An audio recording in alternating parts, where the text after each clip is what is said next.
Hey friends, it's Miss Hoffman again.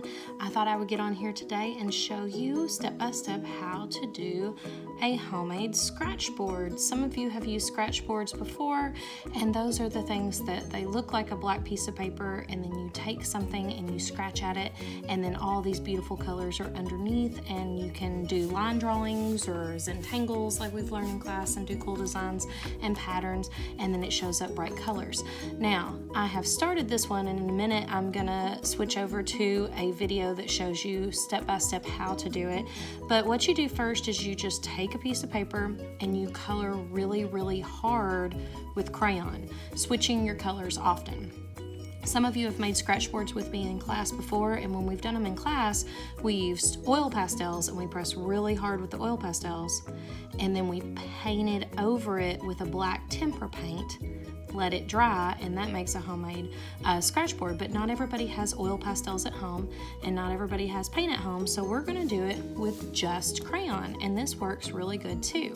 But if you have oil pastels and paint at home, that's another way you can do it. You press really hard with oil pastels, kind of like I've done here, only this is crayon, and then you just paint over it with black tempera paint, let it dry, and it makes a scratchboard. But on this one, I just took all the colors of the rainbow and pressed really hard with the crayon. And then I'm going to go back over it. I'm not going to do this whole thing because in my next video that will be attached to this one, it'll show. But you just go over it right on top, and I'm using a broken crayon because I broke it when I was doing another project, but broken crayons color too. So if you have some broken crayons at home, feel free to use those.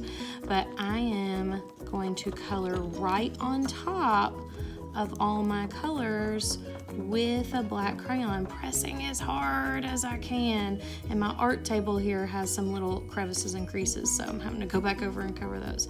But I'm pressing as hard as I can to cover it up. Now let's pretend I've colored this whole thing in on top of my bright colors with a black crayon. So I color with bright crayon first, pressing really hard, color with black crayon really hard, and cover it in. Then I search around my house and try to find a paper clip or a toothpick. I found an old pressed coin that has a nice little sharp tip to it. So you find something that is not sharp enough that you'll hurt yourself, but something that has a nice firm tip. And then you can draw designs pressing. It scratches off the black